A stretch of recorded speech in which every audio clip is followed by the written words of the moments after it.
थोडंसं आपण काहीतरी देणं लागतो, समाजाची काहीतरी आपली नैतिक जबाबदारी असते की थोडक्यात आपण समाजासाठी काहीतरी थोडंफार आपल्या हातून कार्य घडावं.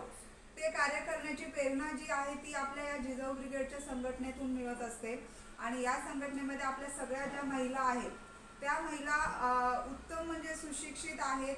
आणि ज्या महिलांना गरज पडते त्या महिलांना आर्थिक पाठबळ असेल किंवा त्यांना त्यांच्या स्वतःच्या पायावर खंबीरपणे उभी करण्यासाठी वेगवेगळ्या त्यांना कार्य हवे असतील तर विद्याताई वेगवेगळ्या संघटनेच्या माध्यमातून त्यांना आर्थिक त्यांचं धैर्य वाढवणं किंवा त्यांना काम उपलब्ध करून देणं यासाठी त्या झटतात.